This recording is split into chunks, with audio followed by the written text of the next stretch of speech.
Attendez-vous le retour de Christ? Hébreux 9, 27 et 28. Eh bien, notre texte ce matin. Et comme il est réservé aux hommes de mourir une seule fois, après quoi vient le jugement, de même Christ qui s'est offert une seule fois pour porter les péchés de plusieurs, apparaîtra sans péché une seconde fois à ceux qui l'attendent pour leur salut. La question que l'on se pose, eh bien, si nous attendons le retour de Christ, oui ou non? En Hébreux 9, 28, nous avons vu la semaine dernière qu'il existe aujourd'hui un groupe de gens qui attendent le retour de Christ.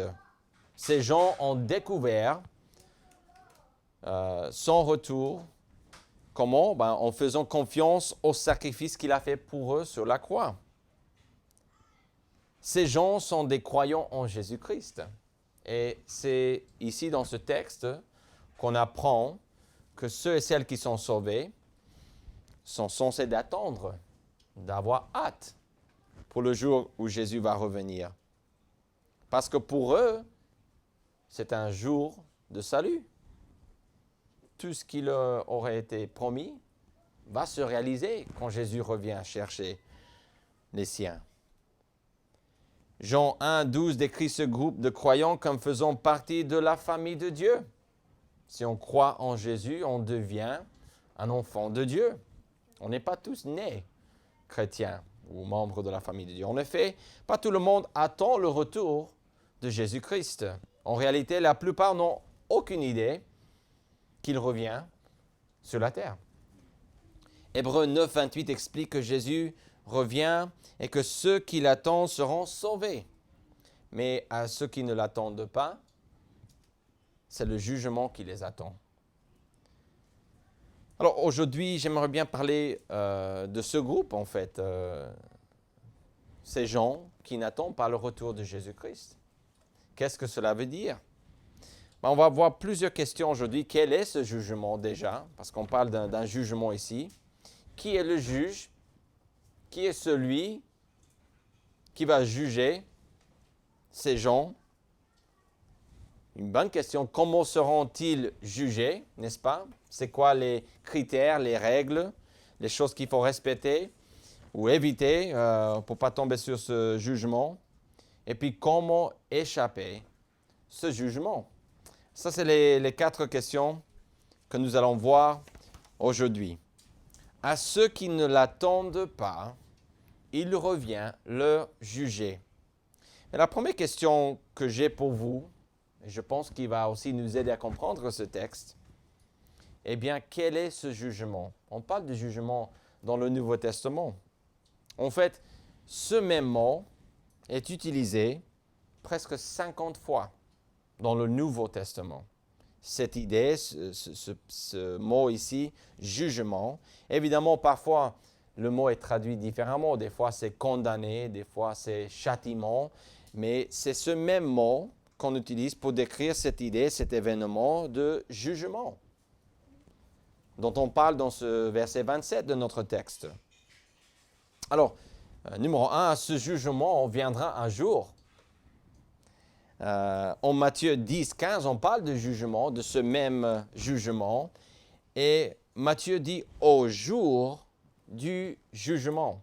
C'est bien un jour spécifique, un jour dans le futur. C'est-à-dire, ce jugement est un événement futur et quelque chose qui va se réaliser. Luc dit la même chose. Il dit, c'est pourquoi au jour du jugement. C'est-à-dire que, et on a beaucoup d'autres textes évidemment, même notre texte, après quoi vient le jugement. Ce jugement viendra un jour.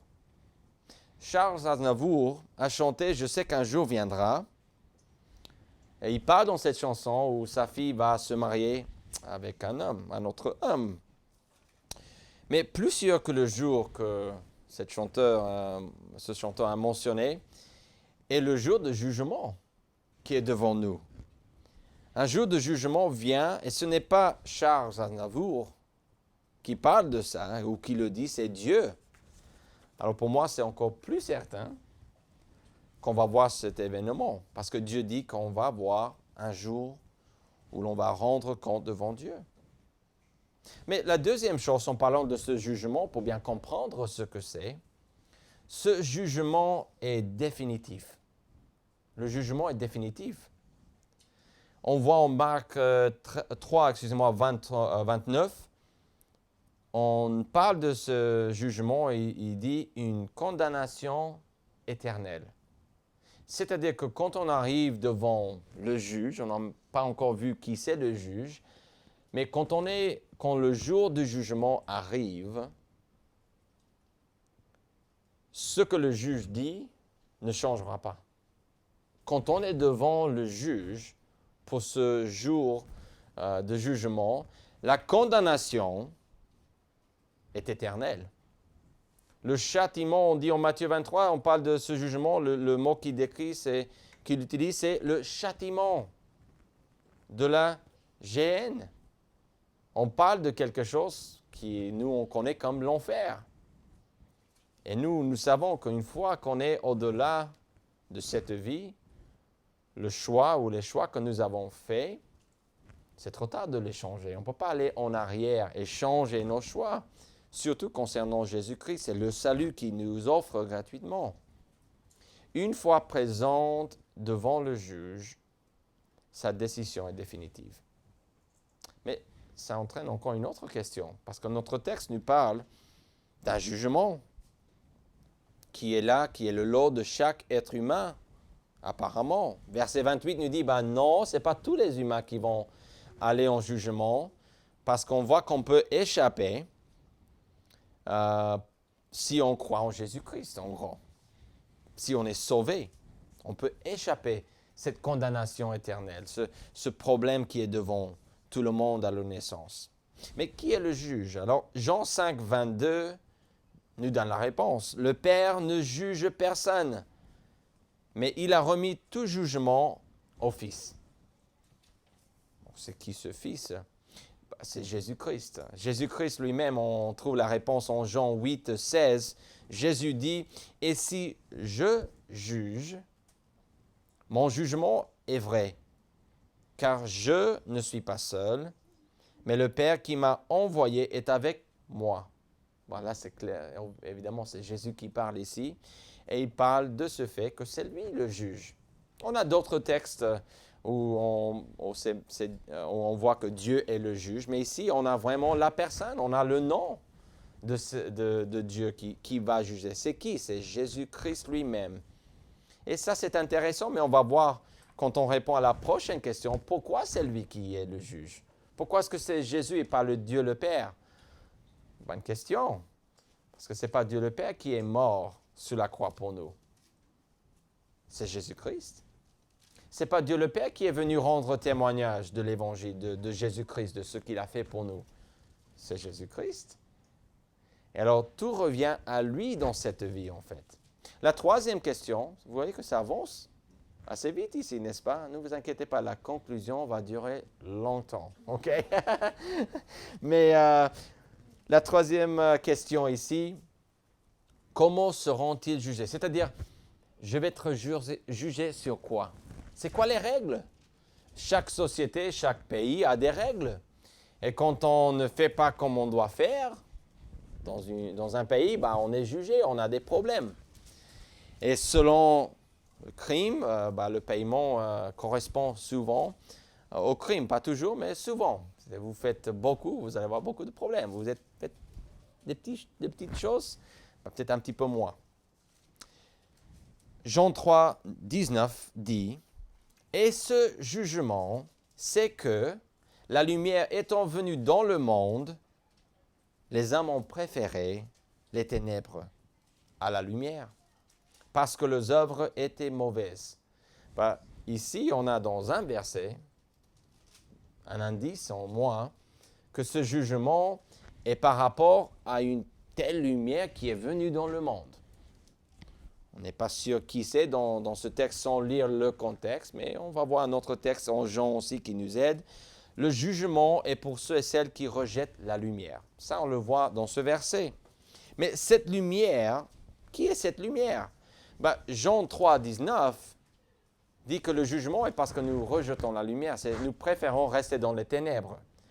Et Jean, avant de dire ça en chapitre 3, en chapitre 1, il avait déjà établi que Jésus-Christ est la parole de Dieu, mais il y a aussi la lumière qui est venue dans ce monde, qui éclaire chaque homme qui est né dans ce monde.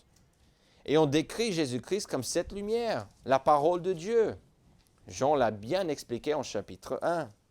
Alors quand on arrive ici à chapitre 3 et quand il dit que la lumière est venue dans le monde, c'est Jésus qui est venu dans le monde.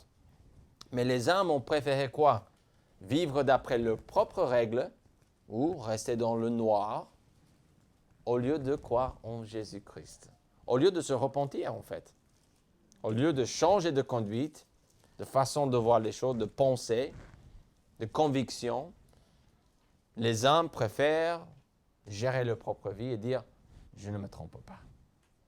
Moi, je fais comme ça parce que j'ai envie de faire comme ça. Je ne vais pas croire en Jésus-Christ, je n'ai pas besoin de ça, etc. En vérité, je vous le dis, celui qui écoute ma parole et qui croit à celui qui m'a envoyé, a la vie éternelle et ne vient point en jugement, mais il est passé de la mort à la vie. Hébreux 9, 27 et 28, on a déjà vu qu'on parle du jugement après la mort. Mais on voit ici qu'on a une façon d'échapper, d'éviter ce jugement, qui est un événement sûr dans le futur pour chaque personne. Mais comment est-ce qu'on peut échapper? En ayant la vie éternelle. En faisant confiance en Jésus, évidemment, celui que Dieu a envoyé. Ça, c'est Jean 5, 24 qui nous dit ça. Alors déjà, on voit plusieurs choses ici. Le jugement est pour ceux et celles qui ne croient pas au témoignage de Jésus-Christ. En fait, on peut diviser ou séparer, on peut faire une distinction entre tous les êtres humains avec une personne, Jésus-Christ. Soit j'ai Jésus-Christ comme sauveur, soit je ne l'ai pas. Et je peux vous dire que on a des gens qui ont Jésus-Christ comme sauveur personnel, qui connaissent beaucoup moins, parfois, que des gens qui n'ont pas Jésus-Christ comme sauveur personnel. Encore une fois, ce n'est pas notre religion qui sauve. Ce n'est pas le fait d'avoir été dans une église baptiste qui vous garantit une place au ciel, une nouvelle vie avec Jésus sur cette terre. Non. Ce n'est pas notre connaissance, c'est nos croyances. La confiance, pas mes croyances, qui changent mon destin final. Jésus est venu de Dieu nous apporter le seul remède à notre problème spirituel, le péché.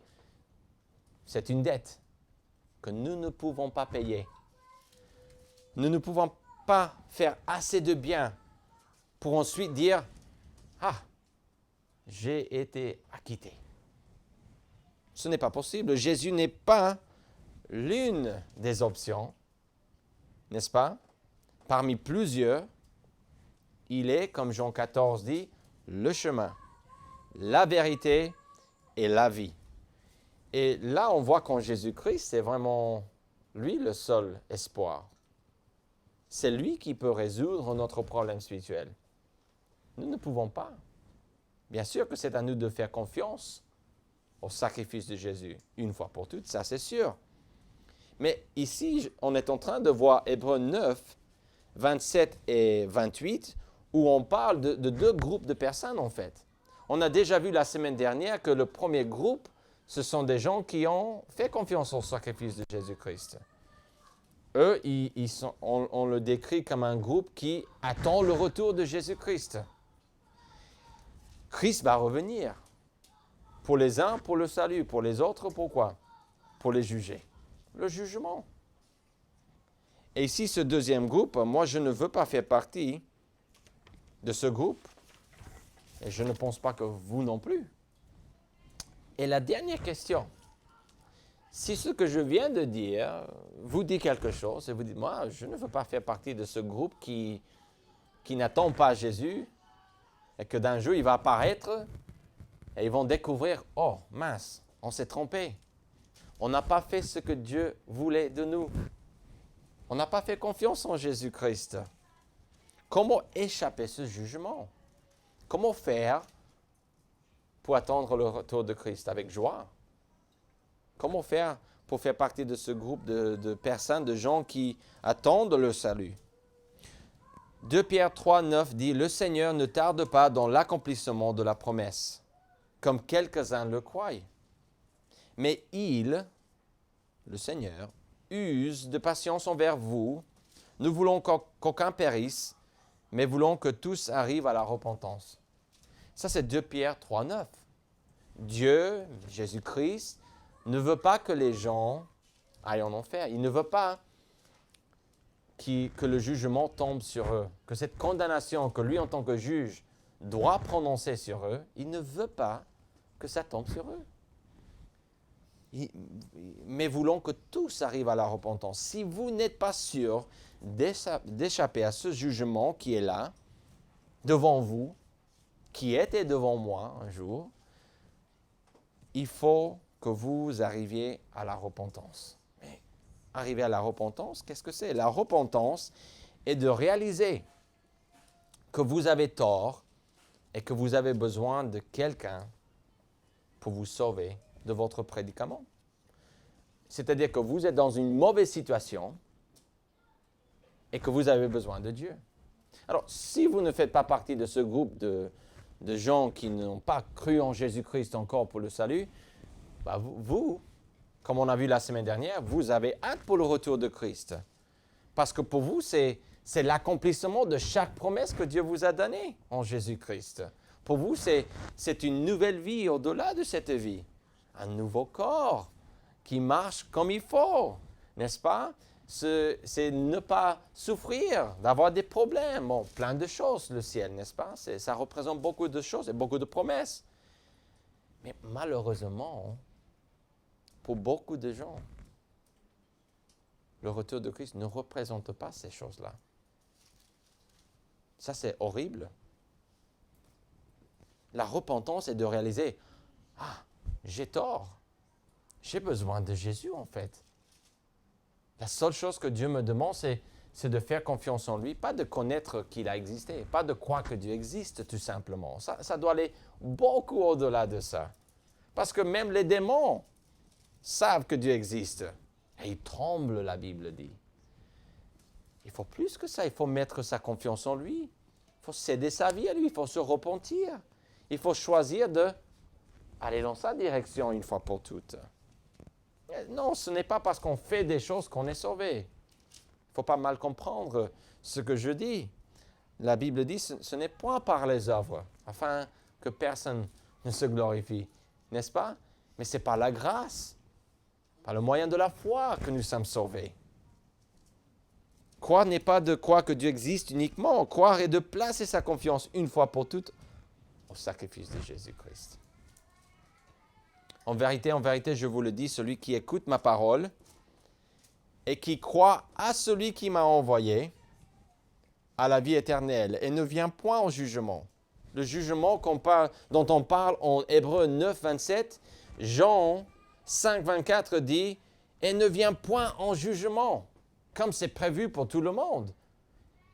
Mais il est passé, c'est un grand changement spirituel, de la mort à la vie. Vous pouvez échapper à la mort spirituelle. C'est quoi? Cette idée qu'après cette vie, vous allez être éloigné de Dieu pour toujours. Vous pouvez échapper à ça. Vos amis peuvent échapper à ça. Votre famille peut échapper à ce jugement aussi. Comment? Il faut écouter Jésus. Encore une fois, ce n'est pas que je dois écouter tous les jours Jésus pour aller au ciel. Ici, on parle en Jean 5, tout le livre de Jean. Si vous lisez le premier chapitre jusqu'à la fin de ce livre, vous allez voir que croire en Jésus est cette idée de commencer, une fois pour toutes, une relation personnelle avec lui. Jean dit dès le premier chapitre que cette relation, c'est aussi de devenir un enfant de Dieu. Chapitre 3 dit, c'est de naître de nouveau. Moi, je ne nais pas tous les jours, vous savez. Physiquement, je suis né le 23 avril. Paf, 84. C'était un jour très obscur et triste pour ma famille, n'est-ce pas? Et maintenant pour vous aussi. Mais non, sérieusement, je suis né comme ça. Et cette idée de écouter ma parole, comme Jésus dit, c'est pas que continuellement je suis en train de faire ce que Dieu veut. Ben, ça devrait se produire dans ma vie parce que je suis sauvé. Pas pour être sauvé. Il ne faut pas confondre cette idée d'écouter ou obéir à Dieu quand les gens disent ça. Il parle de quelque chose de ponctuel. Quelque chose qui arrive une fois. J'accepte ou pas cette lumière qui est Jésus. Faire confiance en Jésus. Cet enseignement du jugement n'est pas donné dans la Bible pour faire peur aux gens. Ça, ce n'est pas le but quand on parle du jugement. Ce n'est pas « Oh, ayez peur ». On s'approche de Halloween, n'est-ce pas? « Ayez peur, le jugement arrive ». Le jugement arrive. OK? Mais ce n'est pas pour faire peur aux gens. Mais pourquoi alors? Pour indiquer le chemin de Dieu. Ce n'est pas « Oh, vous devez faire parce que vous avez un jugement ». Non, mais le jugement est là, mais vous pouvez échapper. Nous, on parle de l'Évangile. Vous savez, l'Évangile, c'est la bonne nouvelle. Bon, évidemment, pour avoir de bonnes nouvelles, souvent, on a de mauvaises nouvelles, n'est-ce pas? Ici, la mauvaise nouvelle, fin de compte, c'est qu'on risque d'aller en enfer. Et je ne vous dis pas ça pour que vous ayez peur. Oh, je veux échapper à ça. Vous devriez vouloir échapper à ça. Et moi, j'ai eu peur. Moi, j'aurais peur d'aller en enfer. C'est normal aussi d'avoir peur dans un sens. Mais le jugement de Jésus est une réalité qui est ignorée par la plupart des gens. Ça, c'est ce qui est triste. Alors, une petite illustration, une illustration bête, mais imaginez un vendeur d'assurance, quelqu'un qui vient vous proposer un contrat d'assurance pour quelque chose. Il vous propose une protection pour un événement que vous ignorez. Lui, il veut vous vendre une assurance pour vous protéger de quelque chose, mais il ne va pas vous dire ce que c'est. Vous avez besoin de ce contrat. Alors, pourquoi? Faites-moi confiance. Vous avez besoin parce qu'il y a quelque chose qui arrive, mais je ne peux pas vous dire ce que c'est, mais ça va venir et c'est horrible. Ah, ok, oui, je le veux. Non, je ne pense pas. Moi, j'aime bien savoir pourquoi j'ai besoin du contrat, ce que ça va faire pour moi parce que j'ai le contrat. Est-ce que je vais être pris en charge pour ça ou ça ou ça? Et je veux savoir. Je pense que logiquement, avec Dieu, c'est tout à fait ça. Le travail des assurances n'est pas de nous faire peur, n'est-ce pas, mais de nous informer qu'on risque des choses sans nous faire peur. Ah, votre enfant va mourir demain. Il faut prendre une assurance vie. Ah bon, ça, c'est méchant quand même, n'est-ce pas? C'est un peu trop, on dirait. Mais par contre, je pense que les assurances sont là pour nous dire, dans votre zone géographique, vous risquez de telle chose. Vous êtes à côté de la Meuse, admettons, ou Viroin aussi, vous risquez ça, il faut prendre ça. Oh, OK, c'est vrai. On va apprendre à nager aussi, oui. Mais voilà. Et avec Dieu, c'est ça. Jésus ne veut pas vous faire peur, mais par contre, il veut que vous soyez informés. Il veut que vos voisins soient informés. Et votre famille. Et vos amis aussi. Quelle est la conclusion? Les hommes sont des créatures pécheresses, destinées à mourir une seule fois. La plupart d'hommes ne meurent qu'une fois. N'est-ce pas? Sauf si vous avez eu Jésus qui vous a ressuscité, comme Lazare ou d'autres. Il a dû mourir 2 fois. Mais normalement, on sait qu'on va mourir au moins une fois dans la vie. Sauf en cas de l'avènement de Jésus-Christ. Mais tout le reste, on va mourir ou être changé. Mais destiné à mourir une seule fois, après quoi vient le jugement. Mais ce danger est écarté du fait que Christ s'est offert une seule fois pour porter les péchés de beaucoup d'hommes. Il aurait fallu qu'il eût souffert plusieurs fois depuis la création du monde, tandis que maintenant, à la fin des siècles, il est apparu une seule fois pour abolir le péché par son sacrifice. Ça, c'est Hébreux 9, 26. Peut-être aujourd'hui est le jour que vous allez demander à Dieu de vous sauver de vos péchés. Parce que vous voulez vous repentir. Encore une fois, repentir, changer, qu'est-ce que c'est? C'est de réaliser que vous voyez les choses comme ça, mais que Dieu les voit comme ça. La repentance, c'est « Ah, je cède à ce que Dieu dit. Je mets ma confiance en sa parole, pas en ce que je pense. Mais peut-être pour vous, aujourd'hui, vous dites, pour moi, c'est ça, il me faut ça, absolument.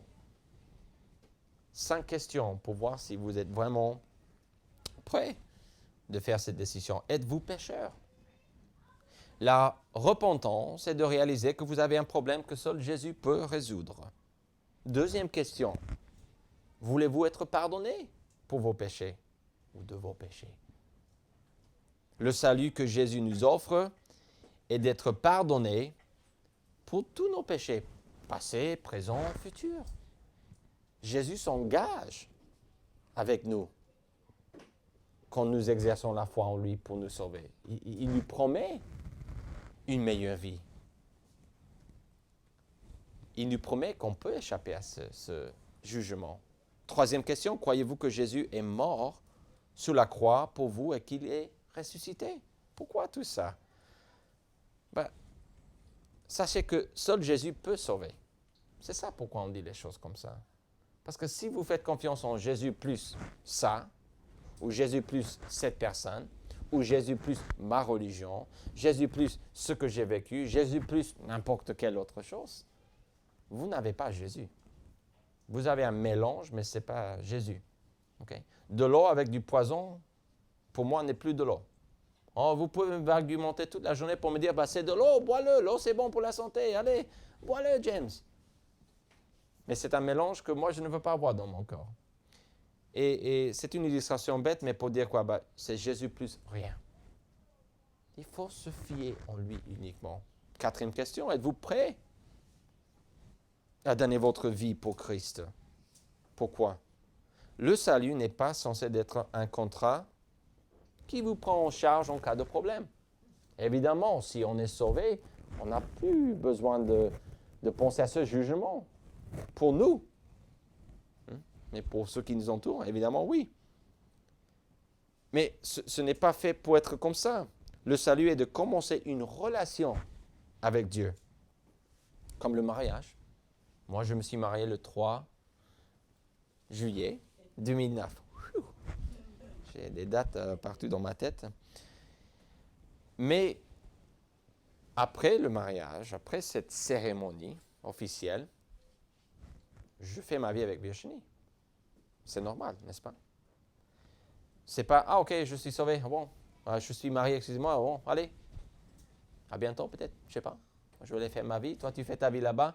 Non, cet engagement, cette relation que j'ai commencée, je veux continuer à grandir dans cette relation que j'ai avec elle. Le salut est ponctuel, c'est-à-dire nous sommes sauvés une fois pour toutes, mais en étant sauvés, nous avons une relation avec Dieu maintenant, qu'on n'avait pas avant. Et ça devrait changer nos vies. Cinquième question, êtes-vous prêt à croire en Jésus-Christ? Pour passer de la mort à la vie, il faut faire quoi? Croire. Il faut croire. Il faut se repentir. Parce que si vous ne réalisez pas que vous avez un problème, vous n'allez pas vouloir croire en Jésus vraiment comme il faut. Dire, Jésus, oui, je crois en toi. Ok, oui, c'est fait. Non, ça prend un petit peu plus de compréhension de voir, je suis pécheur. J'ai vraiment besoin de Jésus-Christ. Lui veut que je fasse confiance en lui pour me sauver. Je fais confiance. Écoutez ce verset pour finir. Romains 10, 10. Car c'est en croyant du cœur. Pas en croyant avec la tête. Je connais ça. Oui, Jésus, j'ai entendu parler de lui. C'est-à-dire que je suis déjà sauvé, n'est-ce pas? Je crois en l'existence de Dieu. J'ai toujours su qu'il avait quelque chose qui existait. Bon, c'est un bon commencement.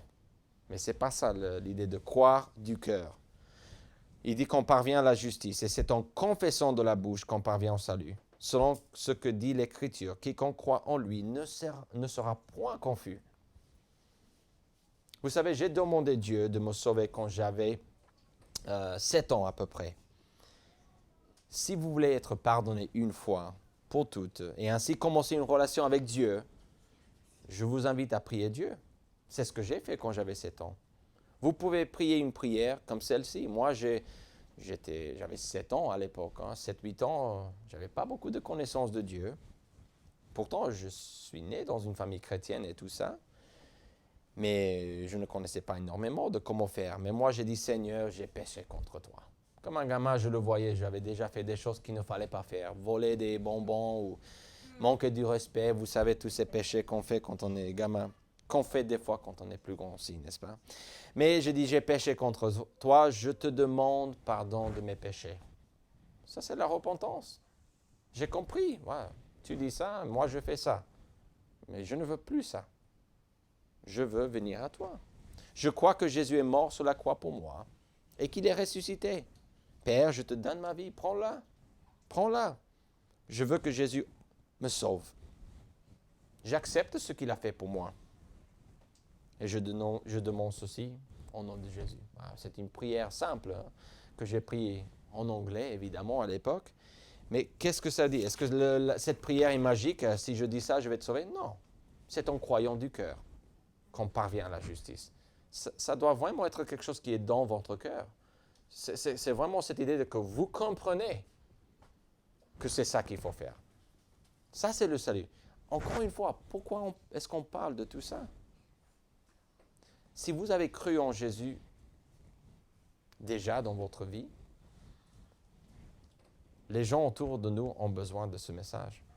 C'est pour ça que j'ai pris le temps de l'expliquer à nouveau. Les gens ont besoin de Jésus. Et vous devriez savoir ça, nous devrions savoir ça, puisque nous avons déjà fait confiance en lui, n'est-ce pas? Mais quoi des autres? Qu'est-ce qu'on fait avec les autres dans nos vies qui n'ont pas encore fait confiance? Est-ce qu'on peut leur obliger? Bien sûr que non. Mais est-ce qu'on peut leur informer? Bien sûr que oui, d'une façon et d'une autre. Et peut-être vous êtes là aujourd'hui et vous dites, moi, j'ai écouté ce que vous avez dit et moi, j'ai fait confiance, j'ai cru en Jésus, j'ai prié cette prière ou peut-être moi, je vois que ça, c'est quelque chose que je veux. Si vous avez fait cette décision récemment, aujourd'hui même, vous allez vouloir apprendre à marcher avec Dieu. Et notre Église est là pour vous aider avec ça. Nous vous invitons à nous contacter, évidemment, pour nous dire si vous avez cru en Jésus-Christ. Pourquoi? Parce que nous aimerions vous aider à grandir dans votre relation avec Dieu. Dieu aime tout le monde. Jésus revient. Êtes-vous prêts pour son retour? Et si oui, qui dans votre vie n'est pas encore prêt pour le retour de Jésus-Christ? C'est à nous. Nous sommes comme ceux qui vendent les assurances, là, les contrats. On ne veut pas harceler, on ne veut pas faire peur aux gens, mais qu'est-ce qu'on veut faire? On veut informer les gens avec le message de Jésus-Christ. Une chanson chrétienne utilise ce slogan accrocheur. C'est une phrase dans la chanson « 7 milliards de personnes sur une balle qui tourne et chacune représente le monde pour toi. » Chaque personne qui est sur cette balle, sur la terre, ont beaucoup de valeur aux yeux de Dieu. Et il ne veut pas qu'ils périssent. Si vous êtes sauvés, voilà l'application. Si nous sommes déjà enfants de Dieu, voilà. La question que je me pose, ou qu'on devrait se poser, que vaut-elle? Tous ces gens, qu'est-ce qu'il vaut pour notre Église, pour nous? Est-ce que cela vaut la peine d'aller leur dire que Jésus les aime? Qu'allons-nous faire pour informer les autres de ce jour de jugement, du pardon qu'on trouve en Jésus? Allons-nous mener des vies égoïstes ou allons-nous informer les gens avec amour? Jésus, il a déjà tout fait pour eux et pour nous. Nous pouvons passer de la mort à la vie. Mais faisons notre part pour publier ce message de Jésus. Je vous ai déjà proposé ça, mais je finis avec ça avant de prier. Si vous êtes déjà sauvés, vous avez déjà cru en Jésus comme je vous ai expliqué. Dans cette assemblée, nous avons déjà parlé de plusieurs façons de faire notre part pour mieux préparer les autres pour le retour de Christ. Numéro 1, distribuer au moins une fois par mois avec quelqu'un de l'Église. C'est quelque chose qu'on vous a proposé il y a quelques semaines. Numéro 2, tout le monde peut faire ça. Priez 30 jours pour le salut d'une personne spécifique. Tous les 30 jours, changez de personne. Prenez quelqu'un, priez pour cette personne tous les jours. Mais pour le salut, Pas pour qu'ils reviennent à l'église, ça c'est aussi une prière que vous pouvez faire, mais priez pour que quelqu'un passe de la mort à la vie. Numéro 3, invitez des gens à venir à l'église ou à venir à Christ, à être sauvés. Et la 4e chose, organisez un événement évangélique. C'est quoi évangélique? Qui a pour but de partager l'évangile chaque année, au moins, pour ainsi répandre le message de Jésus-Christ. Tout le monde peut faire ça. Tout le monde peut boire un café avec quelqu'un pour leur parler de Jésus, pour commencer à parler de Dieu. Ou pour écouter d'abord ce que la personne dit. Et puis éventuellement, quand tu écoutes tout ce que la personne doit dire, éventuellement, ils vont te poser des questions. Parce qu'ils voient que tu veux vraiment savoir tout d'eux. Après, ils vont naturellement vouloir aussi connaître des choses sur votre vie. Mais voilà comment nous pouvons nous préparer pour le retour de Christ. En aidant les autres à être préparés aussi. Prions. Père Céleste, je te remercie pour ce message. Merci beaucoup pour le Hébreux 9, 27 et 28 qui nous disent que le jugement est là, c'est un événement sûr dans le futur. Merci parce qu'en Jésus, j'ai pu échapper à ce jugement, à cette condamnation éternelle, loin de toi. Aide-moi à me donner pour que d'autres puissent aussi échapper et trouver en même temps une vie merveilleuse sur cette terre et la promesse d'une meilleure vie encore au-delà de cette vie. Au nom de Jésus. Amen.